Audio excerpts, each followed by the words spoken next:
I stared at the stack of cardboard boxes in my car's trunk, each one filled with fragments of my former life.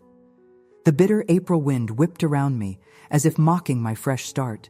10 years of marriage, packed away in less than a dozen containers. I slammed the trunk shut harder than necessary, the sound echoing through the quiet suburban neighborhood where I'd grown up. "Mom, can I get my Switch out now?" Tyler called from the back seat, his voice muffled by the car windows. At 8 years old, he was too young to fully understand what was happening, yet perceptive enough to sense the tension that had surrounded our lives for months. "In a minute, buddy. Let's just get inside and say hi to Grandma first." I hadn't told my mother we were arriving today. The last time we spoke, 2 weeks ago, I'd mentioned moving back sometime in April. The divorce papers had been finalized faster than expected, and James had been all too eager to help me pack up and leave. The house was his now, the one we'd chosen together, with the backyard perfect for a swing set and the kitchen island I'd always wanted, all his. The custody arrangement granted me primary physical custody, with James taking Tyler every other weekend. The modest 2-story house before me, my grandparents' old place, represented both my past and my uncertain future. I'd inherited it 3 years ago when Grandpa passed away, following Grandma by only 8 months. At the time, I'd been happy to let my mother and her second husband, Bill, continue living there. After all, Mom had moved back in to care for her parents in their final years, and I was settled in my married life 2 states away. How quickly things change. I took a deep breath, exhaling a visible cloud in the cool spring air. "Come on, Tyler, let's go." My son scrambled out of the car, his blue backpack clutched to his chest like a shield. He'd been quiet during most of the 5-hour drive, losing himself in his games and only occasionally asking when we'd arrive. I couldn't tell if he was excited about the move or just resigned to another change in his young life. I approached the front door, noticing with a pang that the flower beds Grandma had so lovingly tended were now overrun with weeds. The yellow daffodils she'd planted by the mailbox had pushed through anyway, stubborn and resilient. I pressed the doorbell, hearing the same familiar chime that had welcomed me countless times as a child. The door swung open to reveal my mother, her expression shifting from mild annoyance to shock. At 55, Linda Matthews, she'd kept my stepfather's last name even though it was her second marriage, still colored her hair, the same honey blonde she'd worn since her 30s. Today, it was pulled back in a messy ponytail, and she wore a faded University of Michigan sweatshirt that had belonged to Bill. "Denise? Tyler?" Her eyes widened. "We weren't expecting you today." "Surprise," I said, attempting a smile that felt false even to me. "We finished packing earlier than planned." "Grandma." Tyler's mood immediately brightened as he lunged forward for a hug. My mother's surprise melted into genuine warmth as she embraced her grandson. "My goodness, you've grown since Christmas," she said, ruffling his hair. Come in. Bill's watching golf in the den." I followed them inside, hit immediately by the familiar scent of the house, lemon furniture polish, and the faint mustiness of old carpet. Yet, something felt different. The entryway table where Grandma had always displayed family photos now held only a single picture of my mother and Bill on a cruise. The vintage coat rack was gone, replaced by a modern wall-mounted unit. Small changes, perhaps, but they sent a clear message. This wasn't my grandparents' home anymore. "We've got Tyler in the blue room," Mom said, leading us up the stairs. "And you'll be in your old bedroom, of course." I nodded, momentarily unable to speak. I'd assumed we'd use the master bedroom. After all, it was just Tyler and me now, and legally, the entire house was mine. But I swallowed the objection. We'd just arrived. There would be time to sort out the details. The blue room, formerly a guest room, was now sparsely furnished with a twin bed and a small desk. A basketball poster hung on one wall, clearly an attempt to make the space appealing to a boy Tyler's age. "This is your special place now," Mom told Tyler, who was already exploring the room with tentative curiosity. "The bathroom is right across the hall, just like when your mom was little." "Where did all of Grandpa's books go?" Tyler asked, noticing the empty built-in bookshelf that once housed my grandfather's extensive collection. A flicker of something. Annoyance? Guilt? Crossed my mother's face. "We had to make room, sweetie, but I'm sure we saved some for you somewhere." I felt a surge of anger but forced it down. "Let's get your stuff from the car, buddy. Then you can set up your switch." As we headed back downstairs, I caught a glimpse of movement in what had been my grandparents' room. The door was partially open, and I could see someone rifling through a dresser drawer. "Who's in there?" I asked my mother, pointing. She hesitated. "Oh, that's just Robbie. He moved back in last month after his roommate situation didn't work out." Robbie was my stepbrother, Bill's son from his first marriage. At 27, he was 3 years younger than me and had always been the family's self-proclaimed rebel, bouncing between jobs and apartments since dropping out of community college. "And Connor's in the basement," Mom added, as if mentioning an afterthought. Connor, Bill's other son, was 25 and had always been the more responsible of the two stepbrothers, though we'd never been particularly close. I stopped in my tracks. "So, every bedroom is occupied?" Mom avoided my gaze. "It's just temporary for all of us. You know how tough the housing market is right now." I wanted to remind her that it was my house, that I'd allowed her and Bill to stay after my grandparents passed because it seemed the kind thing to do. Instead, I simply nodded and continued down the stairs, one battle at a time. Bill was exactly where Mom had said he would be, sprawled in Grandpa's old recliner watching golf on a TV that was much larger and newer than the one I remembered. At 62, he'd grown heavier and balder since I'd last seen him at Christmas. His perpetual tan faded to a sallow pallor after the Michigan winter. "Well, look who's here," he said without getting up, raising his beer can in a half-hearted greeting. "The prodigal daughter returns." "Hi, Bill," I replied, flatly. I'd never called him anything else, despite my mother's early attempts to encourage Dad after they married when I was 15. "Grandpa Bill." Tyler abandoned his backpack and rushed over. Despite my complicated feelings toward my stepfather, he'd always been good with Tyler, perhaps making up for his often strained relationships with his own sons. "Hey, sport," Bill said with genuine enthusiasm, sitting up straighter. "Ready to learn how to fish this summer? The lake's full of bass just waiting for us." "Yes. Mom, can we go fishing tomorrow?" Tyler's eyes lit up. I couldn't remember the last time I'd seen him this excited about anything. "Let's get settled in first," I said. "We still have a car full of boxes to unload." Bill made no move to help, turning his attention back to the television. "Robbie can give you a hand when he comes down." By the time we'd made 3 trips to the car, bringing in our essential luggage, Robbie appeared in the kitchen. His dark hair was longer than I remembered, pulled back in a man bun, and a new tattoo peeked out from under the sleeve of his t-shirt. "Hey, sis," he said with his typical smirk. "Heard you were ditching the fancy suburban life to join us commoners." I bristled at his tone but forced a smile. "It's good to see you too, Robbie. How have you been?" Same old, same old. Working at the brewery now. Better hours than the warehouse." He crouched down to Tyler's level. "What's up, little man? Get any taller since Christmas?"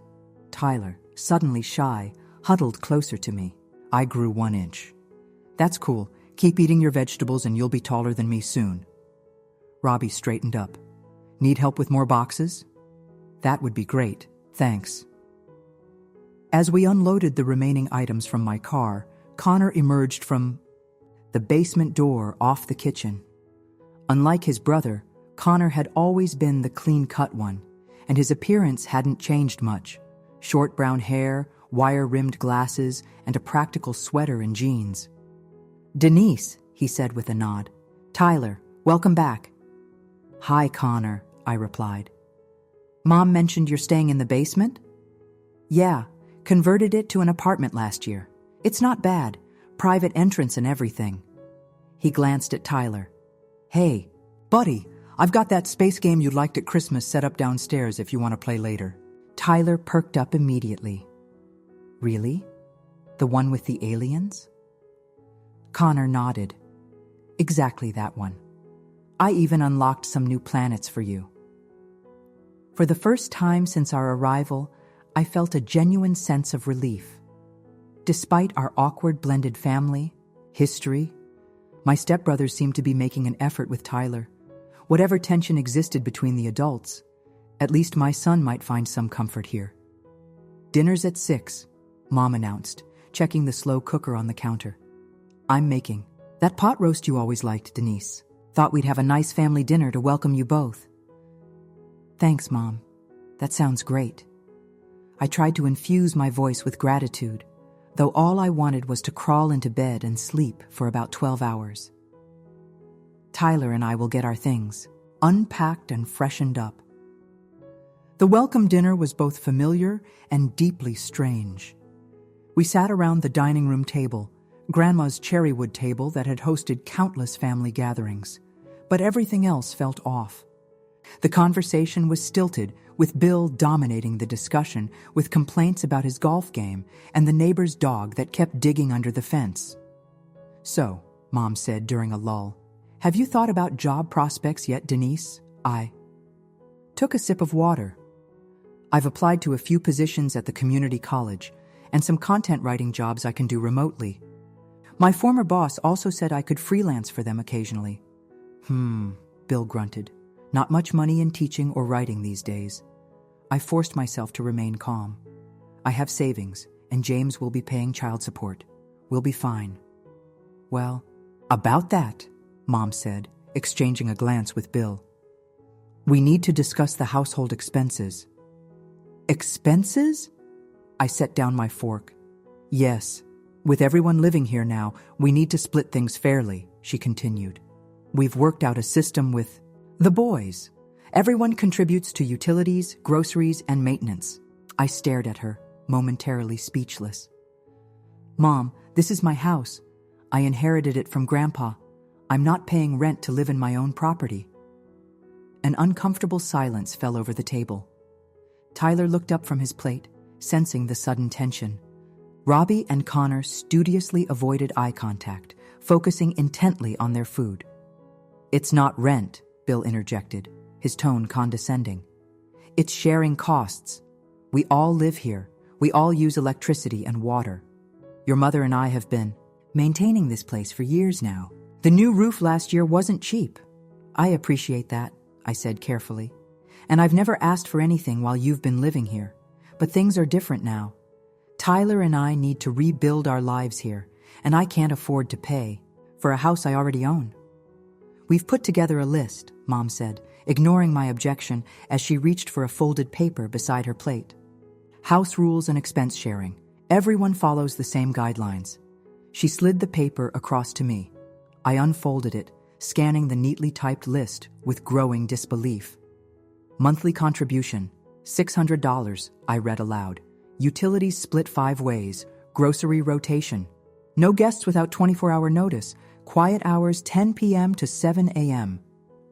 I looked up at her. Chore schedule? Designated bathroom times?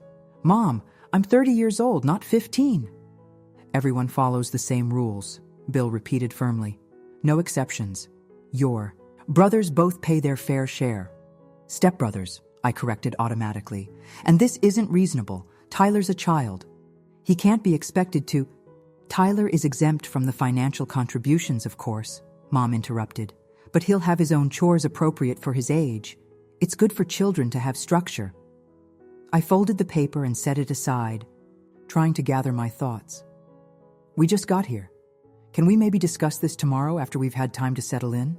Mom's lips thinned, but she nodded reluctantly. Fine, but we'll need to finalize arrangements by the end of the week. The rest of the dinner passed in uncomfortable silence, broken only by Tyler's occasional questions about the fishing trip Bill had promised. When dessert was finished, a store-bought apple pie that paled in comparison to Grandma's homemade ones, I excused myself to finish unpacking Tyler's things. As I helped my son organize his clothes in the small dresser, I caught myself fighting back tears of frustration. This wasn't how I'd imagined our fresh start.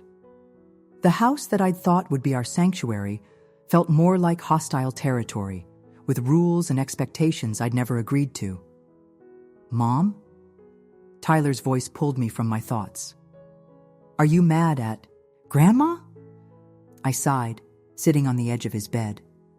"No, buddy. Adults just sometimes have different ideas about how things should work. We'll figure it out." "I don't like it when people are mad," he said quietly. "That's how it was with you and Dad before." My heart ached at his words. Despite our efforts to shield him, Tyler had absorbed the tension of our failing marriage like a sponge. "This is different, I promise. And no matter what, you and I are a team, right?" He nodded solemnly. "Team Matthews Parker." I smiled at his use of both my maiden name and his father's surname. "That's right. Now, how about we get your switch set up before bedtime?" Later, after Tyler had fallen asleep, I retreated to my childhood bedroom. The room felt smaller than I remembered, and Mom had redecorated it as a generic guest room, removing all traces of my teenage existence. I sat on the unfamiliar bedspread, finally allowing myself to examine the house rules more thoroughly. Besides the financial expectations, the list included detailed schedules for everything from laundry days to kitchen use. At the bottom, in bold type, was the statement, "All residents must abide by these guidelines to maintain household harmony. Failure to comply may result in reconsideration of living arrangements." The implied threat was clear: follow our rules or leave. The audacity was breathtaking. I was the legal owner of the house, yet somehow my mother and Bill had positioned themselves as the authority figures who could dictate terms. My phone buzzed with a text from James. "Did you guys make it okay? Tyler forget anything important?" I stared at the message, fighting conflicting emotions. Part of me wanted to unload all my frustrations, to tell him what a mistake this move might have been. But another part, the stubborn, proud part, refused to give him the satisfaction of knowing I was struggling. "All good," I texted back. "Tyler's already asleep.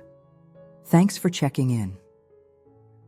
Setting my phone aside, I pulled out the folder containing all my important documents. Among them was the deed to the house, transferring ownership to me upon my grandfather's death. I ran my fingers over the official seal, reminding myself of the truth. This was my property, regardless of how long my mother and stepfather had been living here. The question was, what was I going to do about it?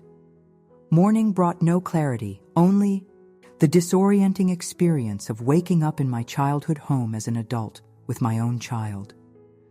I lay in bed, listening to the sounds of the house, the familiar creak of the heating system, the muffled voices from downstairs, the shower running, in the bathroom across the hall. For a moment, I could almost convince myself I was 15 again, with school and a whole day of teenage drama ahead. The illusion shattered when Tyler burst into the room, already dressed in mismatched clothes and vibrating with energy. "Mom! Grandpa Bill says we can go fishing today if you say it's okay." I groaned internally, but managed to smile. "Let me get some coffee first, buddy. Then we'll talk about fishing." The kitchen was empty when we got downstairs, though evidence of earlier activity remained. Coffee in the pot, crumbs on the counter, a news program playing softly on the small TV in the corner. I poured myself a cup of coffee, grimacing at the weak brew. Grandpa had always made it strong enough to stand a spoon in. A note was propped against the sugar bowl. "Denise, Bill and I are running errands. Back by noon. Don't forget to review." The house rules. "Mom." I crumpled the note and tossed it in the trash. "Let's make some breakfast, Tyler. How about pancakes?" As I gathered ingredients, I noticed a laminated chart on the refrigerator, a detailed breakdown of shopping responsibilities, and meal preparation schedules. According to the chart, today's breakfast preparation fell to Denise Tyler, the though no one had bothered to tell me this directly. While mixing pancake batter, I heard heavy footsteps on the stairs, and Connor appeared in the doorway, wearing sweatpants and a faded t-shirt. "Morning," he yawned. "Is there coffee left?" "Half a pot," I replied, nodding toward the coffee maker. "Fair warning, it's pretty weak," he chuckled. "Yeah, Linda makes it like colored water. Bill insists it's better for his heart." I raised an eyebrow at his use of my mother's first name, but didn't comment. "We're making pancakes. Want some?" "Actually, yeah, that would be great." Connor poured himself coffee and leaned against the counter.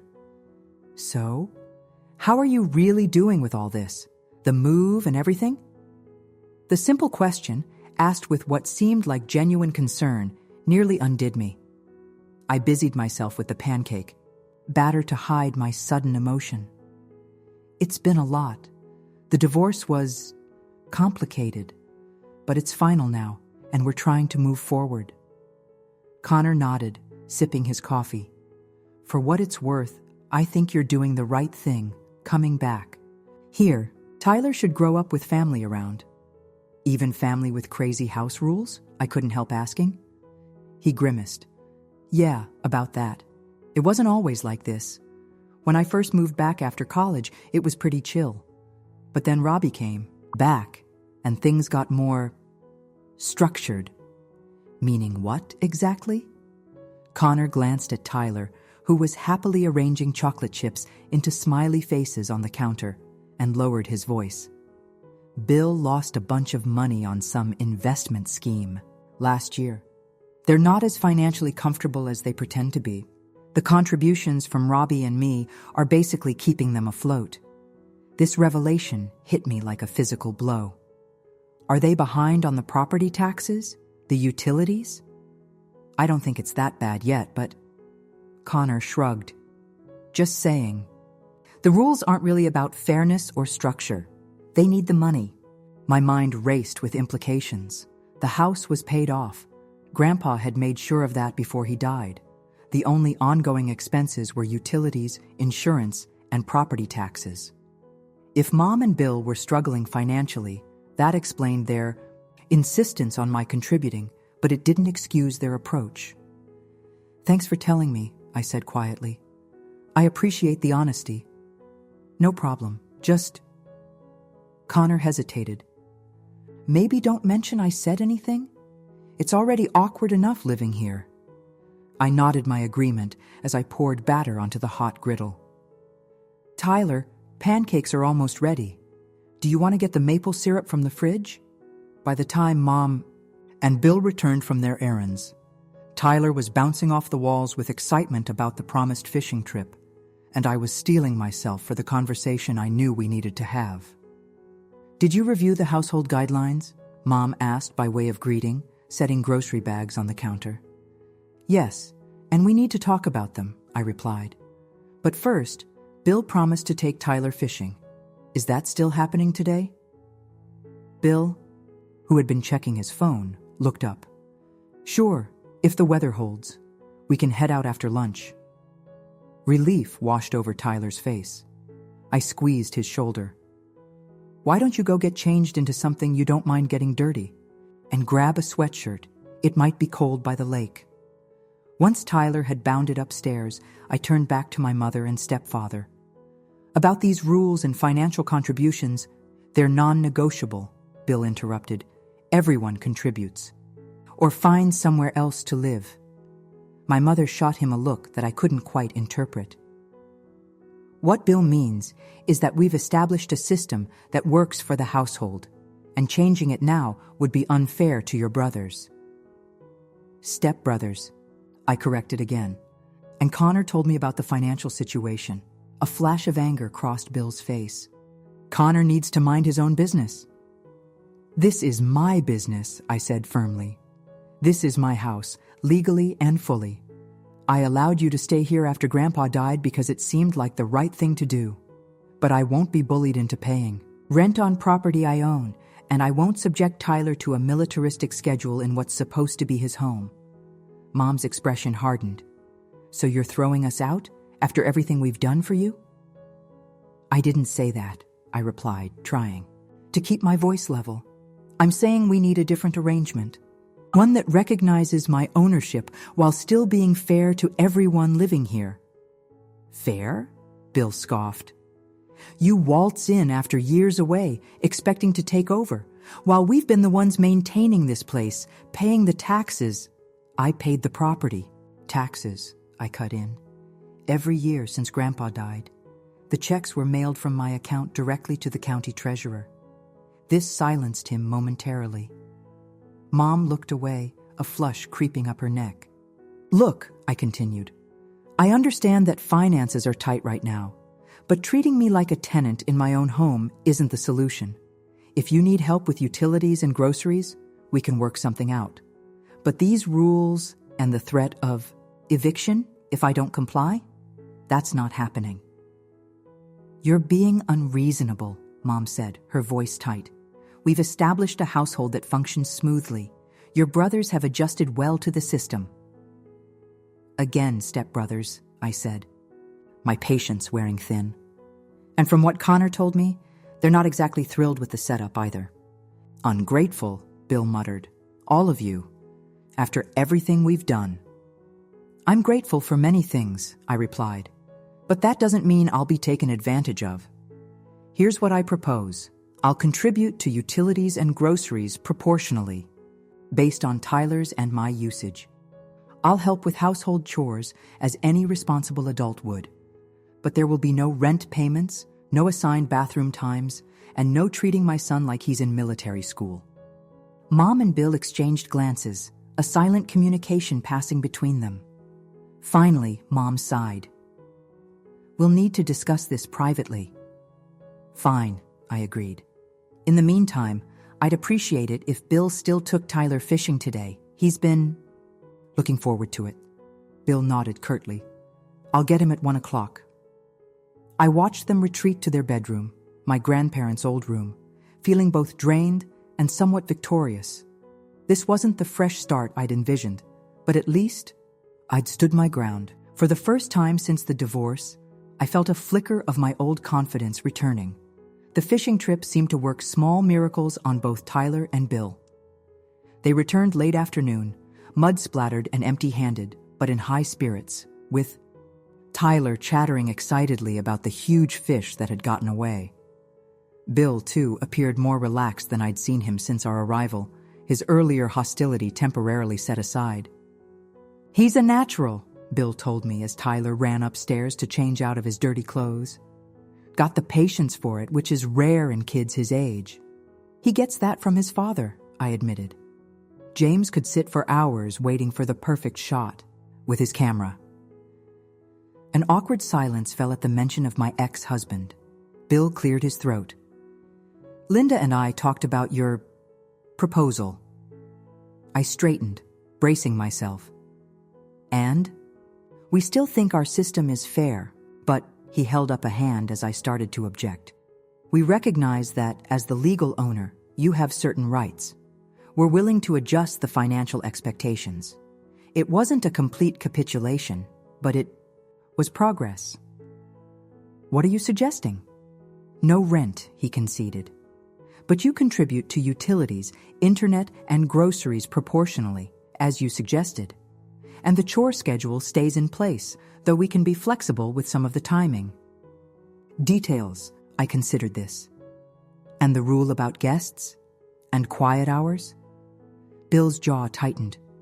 Those remain. This is still a household with multiple adults trying to live peacefully together. Your brothers both work different shifts. Noise at odd hours causes problems. Stepbrothers, I corrected automatically. And what about the implication that I could be asked to leave if I don't comply with the rules? That was poorly phrased, Bill admitted. Your mother wrote that part. She has a flair for the dramatic sometimes. Despite everything, I found myself smiling slightly at that undeniable truth about my mother. All right, I can agree to those adjusted terms, provided everyone understands that long-term, this arrangement may change as Tyler and I get settled. Bill nodded stiffly. I'll let Linda know we've reached an understanding. As he walked away, I leaned against the kitchen counter, feeling unexpectedly drained. This minor victory had cost more emotional energy than I'd anticipated. Still, it was progress.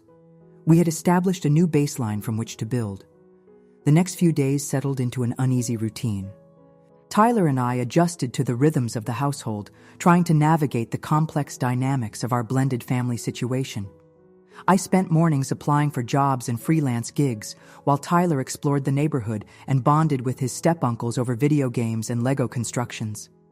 On Friday evening, as I was preparing dinner, my assigned night according to the revised chore schedule, Connor wandered into the kitchen. "Need any help?" he offered, opening the refrigerator to grab a beer. "You could chop those peppers," suggested, nodding toward the cutting board. How was work? Connor had a job at the local library's IT department. Not the career he'd trained for with his computer science degree, but steady employment in a tough market. Same old. Fixed 3 printers and helped a 80-year-old woman figure out how to use Facebook to see pictures of her grandkids. I smiled. The hero we need.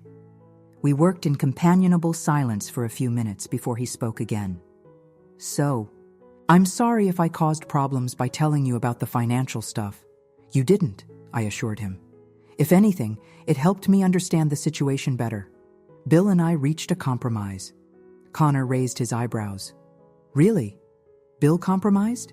That's a first." "Well, he had limited options, considering I legally own the house." "True."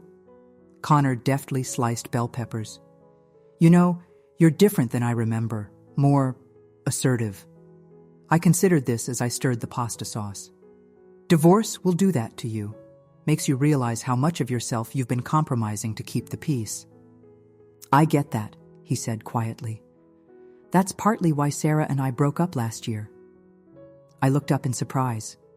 "I didn't know you were seeing anyone seriously." 3 years, he confirmed. Almost got engaged, but she wanted the whole suburban package. Marriage. Big house, kids right away. I wasn't ready. "And now?" A shadow crossed his face. "Now I'm 30, living in my dad's basement. Well, your basement, and wondering if I made the right call." His vulnerability touched me. Despite our complicated family connections, I realized I knew very little about Connor as an adult. "Do you still talk to her?" "Sometimes. She's seeing someone new, accountant type. Probably has a 401k and life insurance." He shrugged, attempting nonchalance. "It's for the best." Before I could respond, Tyler burst into the kitchen, followed by Robbie, both of them laughing about something. "Mom! Robbie showed me how to make the alien ship do a barrel roll in the game." "That's great, buddy," I said, smiling at his enthusiasm. "Wash your hands. Dinner's almost ready." "Is Grandma eating with us?" Tyler asked, climbing onto a stool at the sink. "No, she and Bill went out to dinner with friends," I explained. "It's just us tonight." Robbie grabbed a beer from the fridge. "Adult swim at Casa Matthews. We should order pizza and watch something inappropriate." "Dinner's already cooking," I pointed out, "and Tyler is 8, so nothing inappropriate." "Spoil sport." Robbie teased, but there was no malice in it. "Fine, family-friendly night it is, but I get to pick the movie."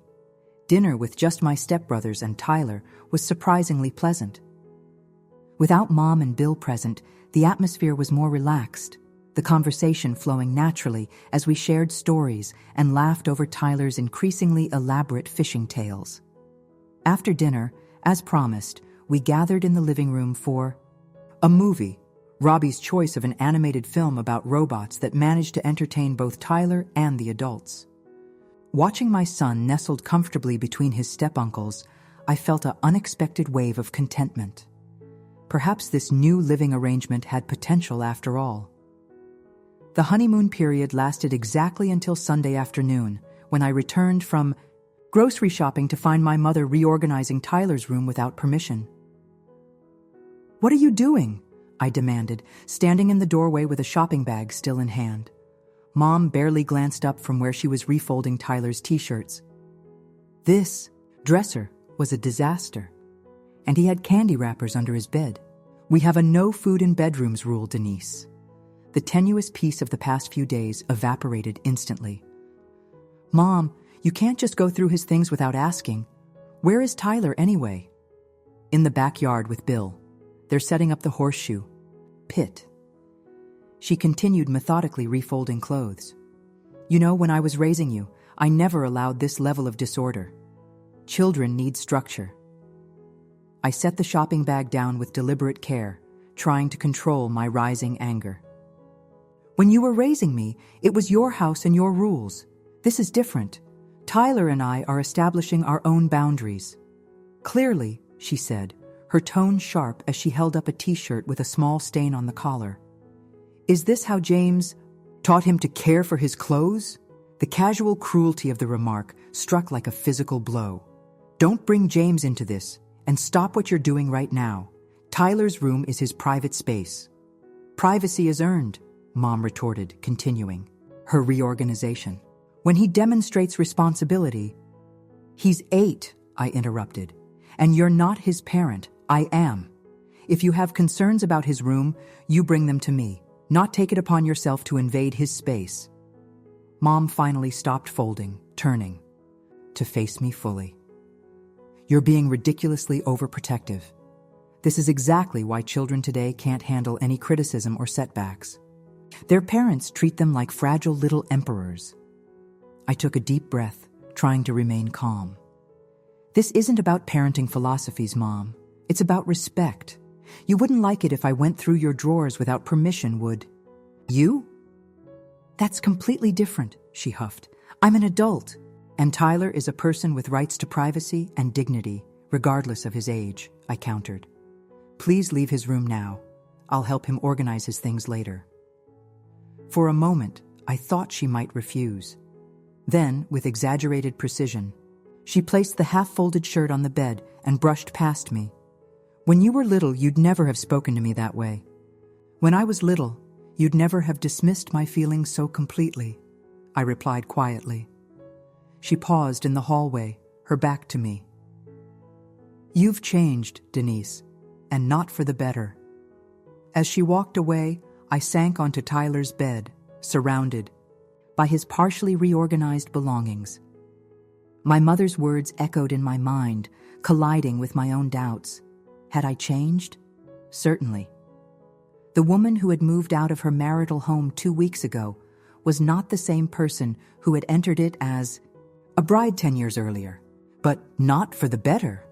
No, I decided, I had changed for the stronger, the more certain, the more willing to stand up for myself and my son.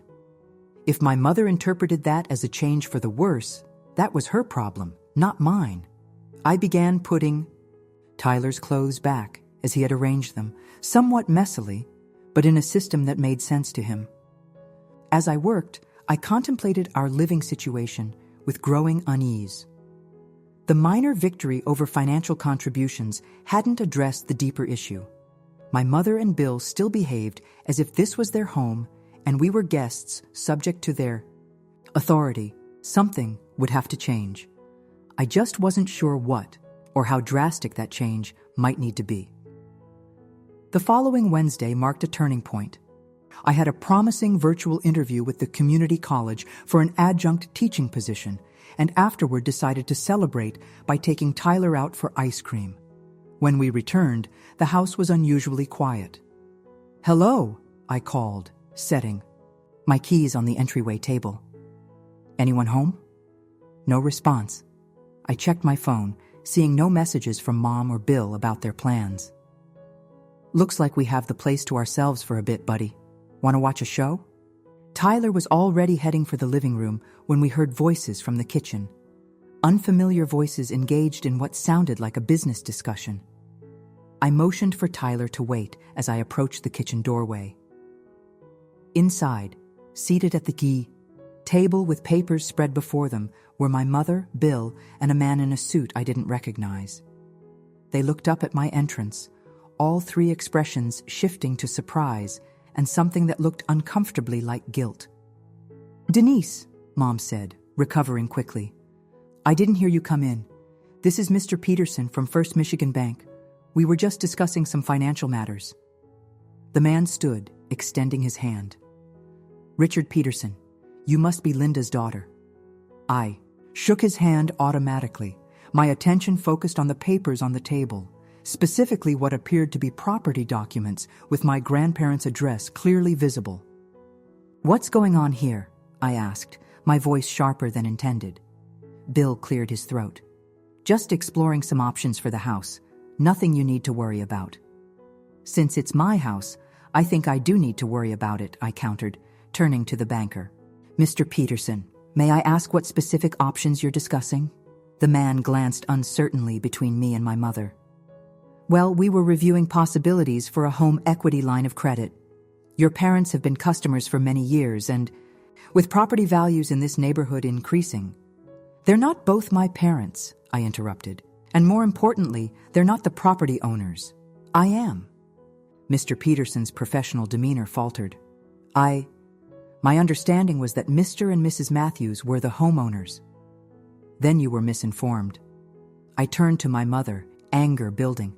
Tyler, go upstairs and play for a bit, please. My son, sensing the tension, quickly retreated. When I heard his footsteps on the stairs, I continued. You were trying to take out a loan against my house without even mentioning it to me? It's not what you think, Mom insisted. We've been managing this property for years. The repairs, the taxes. I paid the taxes, I reminded her. And any repairs you've made were in lieu of rent, which is more than fair considering you've been living here rent-free since Grandpa died. Bill stood, his face reddening. Now wait just a minute. We took care of your grandparents in their final years. You earned nothing, I interrupted, my patience finally snapping. Mom moved in to help her parents because that's what family does. You came along for the ride, and now you're trying to use my property as collateral for a loan. You have no right to take out. Mr. Peterson began gathering his papers. Perhaps I should come back another time when... There won't be another time, I said firmly. I'm the legal owner of this property, and I have not authorized any loans or liens against it. If you proceed with any such arrangement without proper documentation of ownership, your bank will be in serious legal trouble. The banker's expression shifted from discomfort to alarm. Of course, we always verify ownership before finalizing any agreements. I apologize for the confusion. After he left, an oppressive silence filled the kitchen. Mom stared at the table, while Bill paced, radiating anger. How dare you humiliate us like that, he finally said. After everything we've done for you. How dare I repeated incredulously. You were trying to take out a loan against property you don't own. That's not just unethical, it's potentially fraudulent. We were going to tell you, Mom insisted, though her averted gaze betrayed the lie. It was just an exploratory meeting. Stop lying, I said, my voice quiet but firm. You've been collecting rent from Robbie and Connor for months, maybe years, on a house you don't own. You tried to charge me rent too. And now this? What's really going on, Mom? What do you need money for so desperately?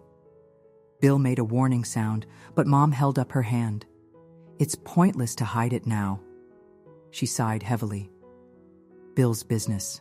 Investments didn't just not work out. He lost everything. Our retirement savings, the inheritance from his parents, even the money from selling our previous house. I stared at her, processing this revelation. All of it? How? Some idiot cryptocurrency scheme, she admitted, not looking at Bill, whose face had darkened further. And then he tried to recover the losses with day trading, which only made things worse. We're underwater on credit card debt, and the bank is threatening to repossess our car. The pieces clicked into place.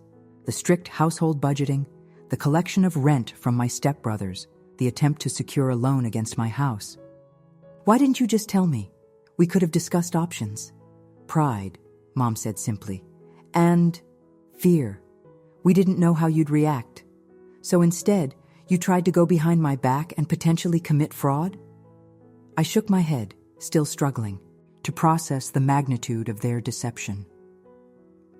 I would have helped if you'd been honest. But this? I don't even know what to say. Say you'll help us now, Bill interjected. We need a loan to consolidate the debt. Just co-sign. No, I cut him off. Absolutely not. I won't risk my financial future and Tyler's security on your poor decisions. He's your stepfather, Mom protested. Family helps family. The hypocrisy was breathtaking. Family doesn't try to steal from family, I countered. And while we're discussing family obligations, let's talk about the rent you've been collecting from Connor and Robbie. Have you been telling them it's for household expenses when really it's servicing your debt? Their silence was answer enough. I thought so, I continued. This ends now. No more rent collection, no more loan applications using this house. And we need a family meeting with everyone to discuss where we go from here. You're throwing us out, Bill accused, his voice rising. After everything, I haven't said anything about anyone leaving, I interrupted. But there will be changes, major ones. I left them in the kitchen, my mind racing with implications and decisions. As I climbed the stairs to check on Tyler, I realized that the path forward had suddenly become both clearer and more complicated. This house, my house, was now at the center of a family crisis that required immediate resolution. The family meeting was set for Friday evening. I spent the intervening days researching financial options, legal implications, and alternative housing possibilities. By the time everyone gathered in the living room, Mom and Bill on the sofa, Robbie sprawled in an armchair, Connor perched on a kitchen stool he'd dragged in, and me standing by the fireplace, I had a clear plan in mind. Tyler was having a sleepover at his new friend's house down the street, arranged deliberately to keep him away from what promised to be a tense discussion. Thanks for coming, I began, feeling oddly formal. I've asked for this meeting because we need to address some significant issues affecting everyone in this household. If this is about the bathroom schedule again, Robbie interjected, I've already agreed to stop using Connor's hair products. It's more serious than that, I replied. It's about the financial arrangements in this house and some dishonesty that's been going on. Mom shifted uncomfortably while Bill stared stoically ahead. What kind of dishonesty? Connor asked, straightening. Took a deep breath. Mom and Bill have been collecting rent from both of you, ostensibly for household expenses. In reality, they've been using that money to service significant personal debt resulting from failed investments. They also attempted to take out a home equity loan against this house, which I own, without my knowledge or consent. Connor's expression hardened, while Robbie sat up from his slouched position. Are you serious? He demanded, looking at his father. We've been paying $800 a month each for what exactly? Bill's face reddened. Watch your tone. You've been living here, eating here, in a house you don't own, Connor pointed out, his voice cold, while telling us those payments were for taxes and maintenance. I paid the property taxes, I added, every year since Grandpa died. A heavy silence fell over the room. Mom stared at her hands while Bill's jaw worked silently. So what happens now? Robbie finally asked.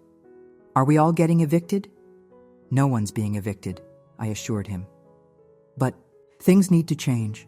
I've spent the last 2 days looking at options, and I have a proposal. All eyes fixed on me as I continued.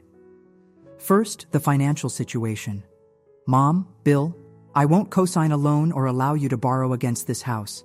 But I am willing to help you find legitimate financial counseling and debt management services. Bill started to object, but Mom placed a restraining hand on his arm. Second, the living arrangements. This house has 5 bedrooms and 3 bathrooms. There's no reason we can't all live here comfortably if we respect each other's space and privacy. But the current power structure isn't working. Meaning what, exactly? Bill challenged. Meaning that as the legal owner, I'll be taking over management of the household, I stated firmly. No more arbitrary rules or rent collection. Instead, we'll have a fair system for sharing actual expenses, utilities, groceries, and necessary repairs. And who decides what's necessary? Bill demanded. We can discuss major expenditures as a group, I replied. But ultimately, as the homeowner, I'll have final say on structural or significant changes. Mom finally spoke, her voice barely audible. You're punishing us because of one mistake. This wasn't one mistake, I corrected her. It was months, possibly years of deception, culminating in an attempt to commit what could be considered fraud. I'm not punishing you. I'm establishing boundaries that should have existed from the beginning. I turned to my stepbrothers. Robbie, Connor, you've been paying far more than your fair share. Under the new arrangement, your monthly contributions would drop to about $250 each, covering your portion of utilities and shared groceries only. Connor's eyebrows shot up. Seriously? That's a huge difference. It's what's fair, I said, simply. This isn't a rental property or a business. It's a family home. So we're just supposed to live here essentially rent-free while we've lost everything? Bill's voice was bitter. How exactly are we supposed to rebuild our finances? You could start by getting jobs, Robbie suggested bluntly. Mom hasn't worked in years, and you've been consulting from home with nothing to show for it. Bill rose halfway from his seat, face flushing. You ungrateful little... That's enough, I interrupted sharply. Attacking each other won't solve anything. Yes, both of you should consider employment options. The community college has administrative openings, and the new shipping center at the edge of town is hiring. I'm happy to help with resumes or applications. Mom looked stricken. I haven't worked since before you were in high school, Denise. Who would hire me now? Plenty of places, I assured her. Your organizational skills are excellent, and you have experience managing household budgets, legitimately, I mean. The barb wasn't necessary, but I couldn't quite help myself. So that's it? Bill demanded. You're just taking over and we're supposed to fall in line like obedient children? No, I replied evenly. You're supposed to act like responsible adults who made mistakes and are willing to work toward solutions. If that's not possible for you, then yes, you may need to consider other living arrangements. The ultimatum hung in the air. Mom's eyes filled with tears, while Bill's face cycled through various shades of red and purple. I think it's fair, Connor said suddenly. More than fair, actually. Denise could have asked all of us to leave.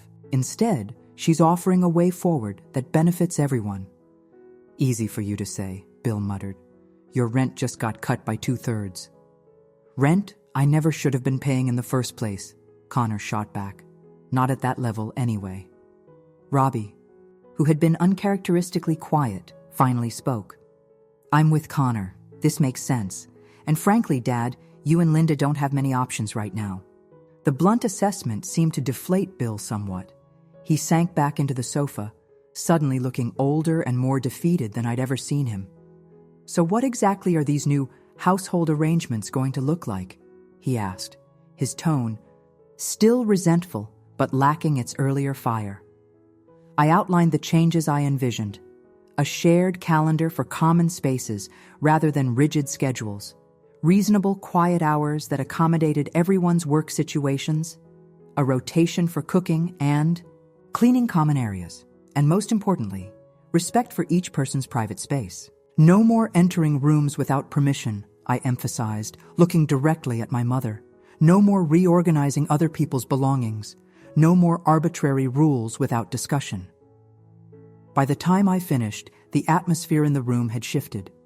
Connor and Robbie appeared cautiously optimistic. Mom looked shell-shocked but resigned. Bill remained hostile, though notably subdued. We'll need time to consider this proposal, he said stiffly. Of course, I agreed, but not too much time. I need an answer by Sunday evening. As the meeting broke up, Connor approached me. That was impressive, he said quietly. Standing up to them like that. It was terrifying, I admitted, but necessary. He nodded.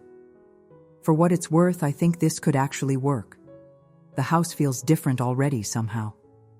Looking around at the living room, my grandparents' living room, now legally mine, I realized he was right. Something fundamental had shifted. Whether my mother and Bill accepted the new reality or not, there was no going back to the way things had been. The weekend passed in a strange limbo, with Mom and Bill largely keeping to themselves while the rest of us maintained an uneasy truce. Tyler, blissfully unaware of the adult tensions, spent Saturday with Bill at the lake, returning with stories of fish caught and released. Sunday evening arrived, and with it, decision time. We gathered again in the living room, the atmosphere thick with anticipation. "We've discussed your terms," Bill began formally. "And while we don't agree with all of your assessments, we acknowledge that our options are limited right now." "So you'll stay and adapt to the new arrangements?" I asked directly. Mom nodded, not meeting my eyes. "Yes, but we have some requests of our own." I gestured for her to continue. "We'd like to keep the master bedroom," she said. "It's been our room for years now, and moving would be difficult." "That's reasonable," I conceded. "What else?" "Privacy regarding our financial situation," Bill stated. "We'll seek the counseling you suggested, but we don't want our problems discussed openly in the house, especially around Tyler." "I agree, provided there are no more attempts to misrepresent or misuse household finances," I replied. "Anything else?" They exchanged glances. "That's all for now," Mom said quietly. "Then we have an agreement." I looked around at the assembled family members. "Starting tomorrow, we implement the new household structure. I've prepared a simple document outlining the basic expectations and contribution amounts. Everyone should review it tonight and let me know if you have questions." As I handed out the printed guidelines, a far cry from my mother's detailed rulebook, I felt a profound sense of accomplishment. This wasn't the fresh start I'd initially envisioned when moving back to my childhood home, but perhaps it was something better, a chance to reshape family dynamics that had been dysfunctional for years. Connor caught my eye from across the room and gave me a subtle thumbs up. Even Robbie seemed cautiously approving. Only Mom and Bill remained guarded, their expressions suggesting this was far from over. But it was a beginning, a reclaiming of not just my legal property, but my authority in my own life. For the first time since the divorce, perhaps even before, I felt truly in control of my circumstances rather than at their mercy. That night, as I tucked Tyler into bed, he asked thoughtfully, "Are Grandma and Grandpa Bill still mad at you?" I considered how to answer in a way that was honest but not alarming. We've had some grown-up disagreements about how things should work in the house, but we're working through them. He nodded solemnly. "Connor told me this was your house when you were little, and now it's yours again." "That's right," I confirmed. "My grandpa, your great-grandpa, left it to me because he wanted us to always have a place to call home. I like it here," Tyler decided, "especially now that I can have snacks in my room." I laughed, grateful for his simple perspective. "Just don't leave wrappers under the bed, okay? That's still not a good habit." As I left his room, I heard movement. From downstairs, the light clink of glasses and murmured voices. Curious, I descended the stairs quietly. In the kitchen, I found Connor and a woman I didn't recognize unloading groceries. She was petite with curly dark hair pulled into a messy bun, dressed in jeans and a faded university sweatshirt. "Oh, hey," Connor said, spotting me in the doorway. "Denise, this is Sarah. Sarah, my stepsister Denise." "The famous homeowner," Sarah said with a warm smile, extending her hand. "Connor's told me about the revolution you've been leading." I shook her hand, glancing questioningly at Connor. "I thought you two had broken up?" "We did," Connor confirmed. "But we've been talking again recently. Sarah's helping me reorganize the basement apartment." "Which desperately needs it," Sarah added. "I've never seen so many cables and computer parts in one space." Their easy rapport and the way Connor's entire demeanor softened around her told me this was more than a friendly visit. "Well, it's nice to meet you," I said sincerely. "Are you staying for dinner?" "If that's okay," Connor replied. "I'll cook for everyone. I picked up ingredients for that pasta thing Mom likes." The casual way he included my mother in his dinner plans touched me unexpectedly. Despite everything, we were still trying to function as a family. Sounds great, I approved. Need any help? Sarah waved me off. We've got this. Connor says you've been handling enough lately. As I left them to their cooking, I felt a spark of optimism. Perhaps this new household arrangement could work after all. Not just as a temporary solution to a crisis, but as a genuine fresh start for all of us. Over the next 2 weeks, the house settled into its new rhythm. The transition wasn't without friction. Mom initially refused to use the shared calendar app I'd set up, and Bill still made passive-aggressive comments about the new regime, but gradually, a more equitable equilibrium developed. Connor and Sarah continued reconnecting, with her becoming a regular presence in the house. Robbie surprised everyone by accepting a management trainee position at the brewery where he'd been working, inspired partly, he admitted grudgingly, by the household changes. If you can take charge of this circus, he told me one evening, maybe I can handle scheduling beer deliveries. Mom and Bill had their first appointment with a financial counselor, returning subdued but not completely defeated. The following day, Mom asked for my help updating her resume, a silent but significant olive branch. Tyler thrived in the changing environment, forming friendships in the neighborhood and bonding increasingly with both Connor and Robbie. Even Bill softened around his step-grandson, their fishing trips becoming a regular weekend ritual. 1 month after the confrontation that had changed everything, I stood in the kitchen late at night, enjoying a rare moment of solitude with a Seitz cup of tea. The house was quiet, everyone else asleep or, in Robbie's case, working a late shift. As I gazed out the window at the backyard, where spring flowers were beginning to emerge in Grandma's once-neglected garden, I heard footsteps behind me. Turning, I found my mother hesitating in the doorway. Couldn't sleep? I asked, keeping my voice neutral. She shook her head. My mind won't shut off these days. After a pause, she added, May I join you? I nodded, gesturing to the chair across from me. Mom made herself a cup of tea and sat down, cradling the mug in both hands as if seeking its warmth. I've been offered a job, she said suddenly. Part-time administrative assistant at Dr. Weinberg's office. I start next week.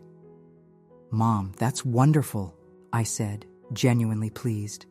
Dr. Weinberg's been the family dentist forever. Since you were in braces, she confirmed with a small smile.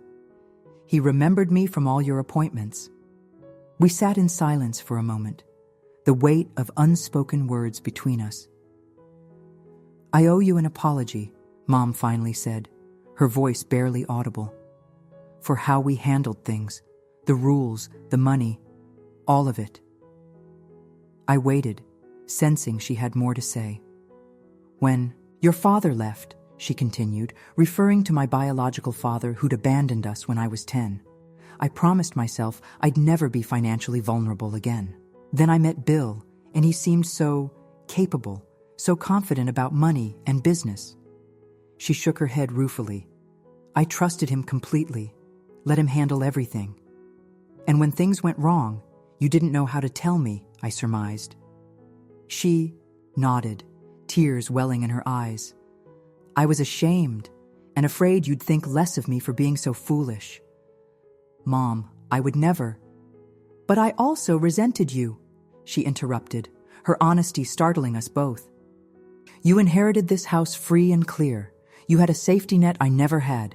Even with the divorce, you landed on your feet. Part of me was proud, but another part was angry that I had what you didn't. I finished for her. She nodded miserably. It's terrible, isn't it? Being jealous of your own daughter's security? I reached across the table and took her hand. It's human. We all have complicated feelings. Bill and I shouldn't have tried to control everything when you moved back, she admitted, or collected money from the boys under false pretenses. We just panicked. I understand the panic, I assured her, but the dishonesty is what hurt the most. I know, she whispered. Can you forgive me? Not Bill necessarily. That's between you two. But me? The question hung in the air between us. Could I forgive her? The hurt was still fresh, the trust significantly damaged. Yet seeing her vulnerability now, her genuine remorse, I realized that forgiveness wasn't about erasing the past, but about choosing the future we wanted to create together. Yes, I said finally. I can forgive you, Mom, but rebuilding trust will take time. She nodded, wiping away tears. I'll earn it back. I promise. After a pause, she added, You know, you're an incredible mother to Tyler. Much better than I was to you. That's not true, I objected. You did your best under difficult circumstances. Maybe, she conceded. But you're doing better, setting boundaries, standing up for what's right, even when it's hard. I never taught you that. You taught yourself. Her words touched something deep within me, a wound I hadn't realized still needed healing. Thank you for saying that, I managed, my own eyes filling with tears. We sat in companionable silence, sipping our tea, the first tentative bridge rebuilt between us. When she eventually stood to return to bed, Mom hesitated, then came around the table to embrace me. I'm proud of you, Denise, she whispered, and I'm sorry it took me so long to show it. As she left, I remained at the kitchen table, contemplating all that had transpired since our return to this house. The confrontations and compromises, the painful truths and new beginnings. It wasn't the fresh start I'd planned, but perhaps it was the one we all needed. Outside, the first hints of dawn were lightening the sky. A new day for our unconventional household, our imperfect but healing family. In reclaiming my grandparents' house, I'd found something more valuable than property. I'd found my voice, my boundaries, and ultimately, a deeper connection to the people sharing this space with me. Tyler would wake soon, eager for breakfast and another day of exploration. Connor would emerge from the basement, likely planning another evening with Sarah. Robbie would return from his late shift, exhausted but increasingly purposeful. Bill would continue his reluctant adjustment to our new reality. And Mom would take her first tentative steps toward independence and repair.